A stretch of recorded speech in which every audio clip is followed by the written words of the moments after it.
नमस्कार मित्रांनो पीक विमा 2024 संदर्भात हा अधिकारिक अपडेट समोर आलेला आहे व त्यामध्ये काही जिल्ह्यांचा उल्लेख आहे, काही म्हणजे बऱ्याचशा महाराष्ट्रातल्या 90% जिल्ह्यांचा उल्लेख त्यामध्ये केलेला आहे। तर कृपया हा व्हिडिओ अतिशय महत्त्वाचा आहे, म्हणजे सर्वच जिल्ह्याचे जर तुम्ही प्रेक्षक असाल, बघणारे असाल तर हे व्हिडिओ अवश्य बघा। त्याचप्रमाणे पैसेवारी जी या जिल्ह्यांमध्ये जाहीर केलेली आहे, काही जिल्ह्यांमध्ये कमी केली होती व काही जिल्ह्यांमध्ये जास्त केली होती। तर तुमच्या जिल्ह्यामध्ये कसली, कोणत्या प्रकारची व किती पैसेवारी जाहीर केली ह्या वीडियोमध्ये मी सांगणार आहे। इससे पहले अगर आप चैनल पे नए हो तो मेरा नाम है सम्राट और स्वागत है आपका शेतकरी सम्राट इस यूट्यूब चैनल में। तो चैनल को आपने अब तक लाइक और शेयर नहीं किया है तो जल्दी से जल्दी लाइक शेयर करो और बीच में जो घंटा बन के आएगा उसे भी दबाओ ताकि नोटिफिकेशन सबसे पहले पाओ। तर चला व्हिडिओला सुरुवात करूया। मित्रांनो, बरेचसे मला माणसं म्हणत होते, बरेचसे प्रेक्षक म्हणत होते की तुम्ही हिंदी बोलता, ह्यामागचं कारण काय? कारण काही नाही, हा सध्या काहीतरी युनिक, काहीतरी वेगळं थोडं असावं म्हणून हा व्हिडिओ आहे, त्यामध्ये बाकी काही नाही आहे। तर चला आपण व्हिडिओला सुरुवात करूया।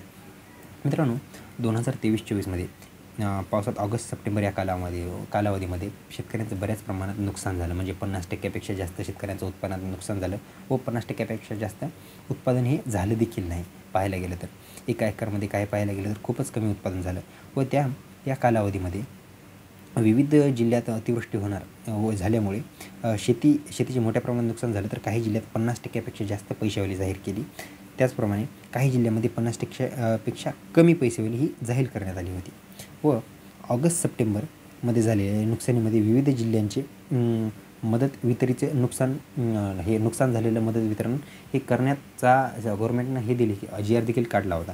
तर त्या GRमध्ये काय आलं आहे व काय डाटा समोर आलेला आहे व कोणत्या जिल्ह्याची किती पैसेवारी जाहीर केलेली आहे ही व्हिडिओमध्ये मी सांगणार आहे, तो व्हिडिओला शेवटपर्यंत नक्की बघा। तर मित्रांनो, ऑगस्ट सप्टेंबरमध्ये झालेल्या नुकसानीमध्ये विविध जिल्ह्यात मदत वितरण करण्यात आली होती। परभणी आणि लातूर जिल्ह्यासाठी मोठी मदत वितरित करण्यात आली होती। इतर जिल्ह्यात मदत वितरणात नाही, तर सुधारित पैसेवारी आणि अंशिक पैसेवारीमध्ये या जिल्ह्यात मदत स्पष्ट होती। तर मित्रांनो, अमरावती, नंदुरबार, हिंगोली, परभणी, नांदेड, अकोला या जिल्ह्यांची पैसेवारी ही सध्या जाहीर केलेली आहे। त्याचप्रमाणे आणखी काही जिल्ह्यांची जाहीर केलेली आहे, म्हणजे प्रत्येक जिल्ह्यानुसार काही जिल्हे पाहिले तर 49 पैसे, 50 पैसे किंवा काही जिल्हे 52वर देखील आहेत। तर ह्या जिल्ह्याचा आपण सविस्तर आढावा घेऊया। तर चला आपण घेऊया। त्यामध्ये मित्रांनो, अमरावतीमध्ये 2013 गावांची पैसेवारी जाहीर करण्यात आली आहे। त्यामध्ये सर्वाधिक पैसेवारी म्हणजे 60 पैसे अमरावतीमध्ये हे नोंदवण्यात आलेले आहेत। तर कृपया अमरावतीकरांनो, ही चांगली गोष्ट आहे तुमच्यासाठी। त्यानंतर येतो अमरावती जिल्हा, अमरावती झाला सॉरी। त्यानंतर येतो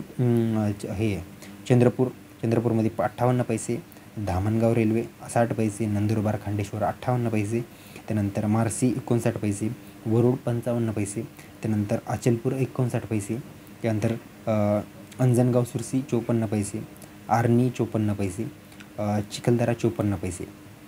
त्यानंतर येतो आपण घेऊया नांदेड जिल्हा, ते अगोदरची झाली बघा, हे अमरावती जिल्ह्या साईडची झाली। त्यानंतर येतो नांदेड जिल्हा।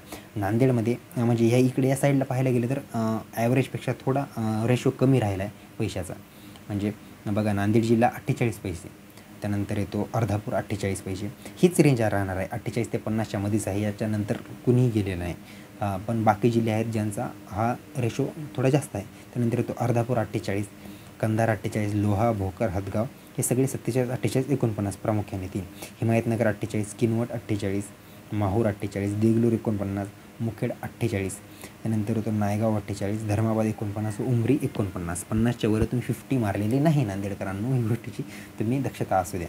त्यानंतर आणखी उर्वरित जिल्हे आहेत त्यांचा देखील मी आढावा घेतो। त्यानंतर तो नंदुरबार जिल्ह्याचा उल्लेख, नंदुरबार जिल्ह्यामध्ये 851 गावांची यादी समोर आलेली आहे। तर ह्यामध्ये पैसेवारी काय आहे हे आपण जाणून घेणार आहोत। त्यामध्ये आपण आता जर नांदेड जिल्ह्याचा आणि बाकी जिल्ह्यांचा उल्लेख केला तर ॲव्हरेज बिलो दॅन 50 म्हणायला की देखील हरकत नाही, पण नंदुरबारमध्ये हा आकडा कुठेतरी वर गेला, ह्यांनी 50 मारलेली आहे, अभिनंदन। तर चला, नंदुरबारमध्ये 145 गाव आहेत व नांदापूरमध्ये 165 गाव, शहादामध्ये 160, ताकोदा 94 गाव, अक्कलपूर 194 गाव, धडगाव 51 गाव। तर चला, आता हे झाले नंदुरबार जिल्ह्याची। त्यानंतर येतो परभणी जिल्ह्याची अपडेट। परभणी जिल्ह्यामध्ये पैशाची टक्केवारी आपण जाणून घेऊया। परभणी, नांदेड भाऊ समजा, ह्यांच्यामध्ये कुठलाही बदल नाही, जास्त 50+ कोणाचा स्कोर नाही आहे। तर परभणीमध्ये 46 पैसे, जिंतूरमध्ये 47, सेलूमध्ये 48, त्यानंतर मानवत, पाथरी, सोनपेठमध्ये प्रत्येकी 47, 48, 49 व हे सोनपेठमध्ये सगळ्यात कमी आहेत, 45 आहेत। त्यानंतर गंगाखेडमध्ये 48, पालम 48, पूर्णा 47, हिंगोली। आता चला, परभणी जिल्ह्याचा आढावा घेतला, तुम्ही देखील कमी होतात। तर चला, आता मग 2 जिल्हे तर झाले हे बिलो दॅन 50, त्यामध्ये आता राहिला मग ह्यांचा शेजारी जिल्हा, तो म्हणतो आहे मी का पुढे जाऊ, मी पण 6 सोबत राहणार, 3 तिघाडे काम बिघाडे असं काम झालं आहे. तर हिंगोलीमध्ये बघा, हिंगोली 49, त्यानंतर कळमनुरी 48, वसमत 48, औंढा नागनाथ 47 व सेनगाव 48. चला, तर ही झाली या जिल्ह्यांची अधिकृत अपडेट व किती पैसे कोणत्या जिल्ह्यानुसार कोणता तालुका मिळणार आहे ह्याबद्दल झाली अपडेट. तर मित्रांनो, उर्वरित जिल्हे ह्यांचा जर डाटा समोर आला होईल जसा जसा डाटा समोर येईल तसा तुम्हाला मी पुरवेल. तर ह्याचसाठी व्हिडिओला शेअर केलं असेल तर करून टाका, त्याचप्रमाणे लाईक केलं नसेल तेही करून टाका. तर चला मग आपण भेटूया पुढचे जिल्हे, पुढची अपडेट व पुढचा नवीन अधिकृत व्हिडिओ. तोपर्यंत इथपर्यंत पाहिलं त्याबद्दल धन्यवाद. चला भेटूया आपण पुढच्या व्हिडिओमध्ये. त्याचप्रमाणे जर तुम्हाला एखाद्या दुकानाचं पेड प्रमोशन जर करायचं असेल, म्हणजे तुमचं समजा एखादं कृषीचं दुकान असेल किंवा एखादं काही असेल, त्याचं जर पेड प्रमोशन आपल्याकडे अवेलेबल आहे, त्याचा कमेंटमध्ये तुम्ही उल्लेख करा, तुम्हाला अतिशय मुबलक दरात ते अवेलेबल करून देण्यात येईल. तर चला मग भेटूया आपण पुढच्या व्हिडिओमध्ये. तोपर्यंत धन्यवाद.